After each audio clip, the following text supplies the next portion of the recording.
Yes. I ended up in New Guinea, New Bay. There were thousands of us there. It's like a replacement depot.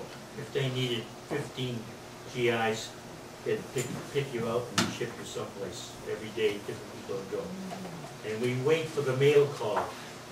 Everybody, mail call, everybody, thousands of gather in front of this microphone. And I'm waiting, no mail for me. All of a sudden I hear this name, Zakarian. I said, oh, geez, I'm Indian, you know. And I'm looking, I ran right up close to see who he was. And after he got his mail, he came back and I trailed him. And I said, where are you from? He said, Worcester. What's your first name? Ozzy Zakarian. Those guys passed on now. Yeah. Well, yeah, please, go ahead. My brother's name was John Galesian. He was on the USS Meredith D-434, and he died in Guadalcanal. Now, what had happened, Tom Spira and Roger had got together to find out any survivors on that ship. So sure enough, what happened, they found this man in Paterson, New Jersey. And what we did, we all drove out to Paterson, New Jersey to see this man. And there he was. He greeted us wonderfully. And then what had happened is he was an artist. And he had drawn 4 sketches of my brother. Wow. And then my brother had gone around and made one of him, and put the little white cap on. And what they used to say is, he said that what it is, they didn't know what an Armenian was. And what they did is they said, they called him John the Greek. Now, what happened is, when my brother had drawn the sketch of him, of this John, he had written it, Hovanes John Galesian. Then we knew that that was my brother. In other words, that was his message, right? Yeah. And now what had happened, he gave us the 4 sketches to bring home. This is 60 years later. We had none. And the reason why this man was alive and he was on the ship, but he had got pneumonia in Iceland. And what had happened is, once he got pneumonia, they would not let him back on the ship. And that is the reason why he was still alive. Wow. Thank you for the story. And Kirk's brother went down with that ship. Wow. And Kirk himself went through a lot of battles in Europe, he won't tell you that. I had a cousin, Kachazuni Chikirian from Lowell, Mass, who was only 16, 17 years old, and he wanted to go in the service, and his mother had to sign for him. So he signed up for the Navy and served on, I forget the name of the ship.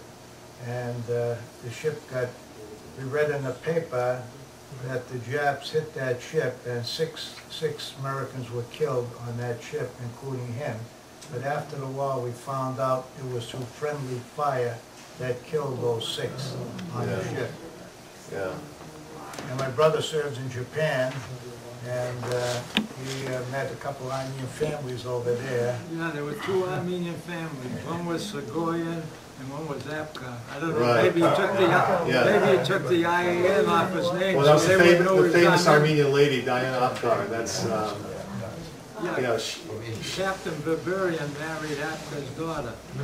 oh, really? And Sagoyan, he used to be the chief baker at the Imperial Palace. And on Sundays, all the Armenian boys would go to the beach, and he'd bring a big bag of cold hamburgers for dinner.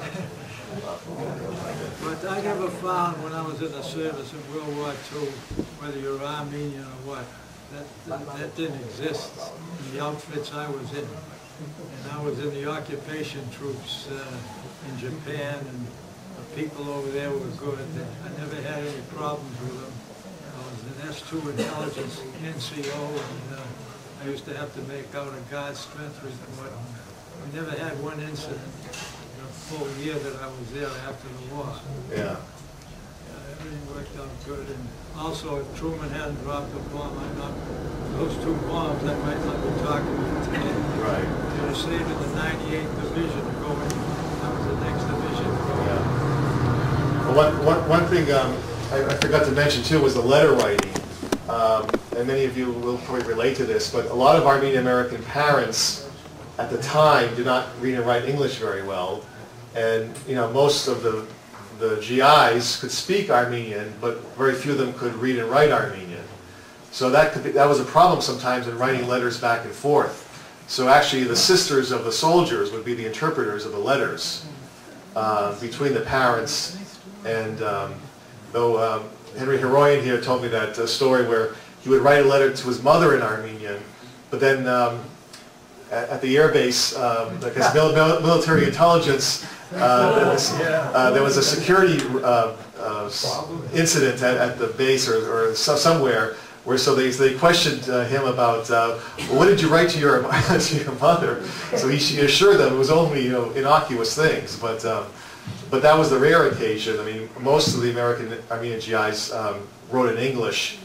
Though I heard a story where when there was a few Armenian American GIs at a certain, say, camp or island in the Pacific, maybe one of them would know how to read and write Armenian, the others didn't, and he would teach the other guys how to read and write Armenian, like elementary stuff.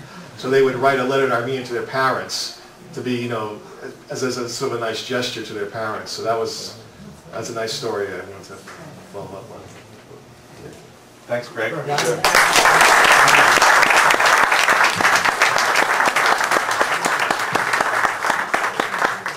Just to mention, I have a question for you, which is, what sparked your interest in this topic? Well, I was always a history buff as a kid growing up, and I was always interested in World War II.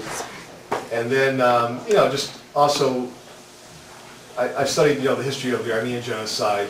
And then I realized sort of nobody kind of put the two things together, that really the firstborn of the genocide survivors were going off to war, and what did that mean?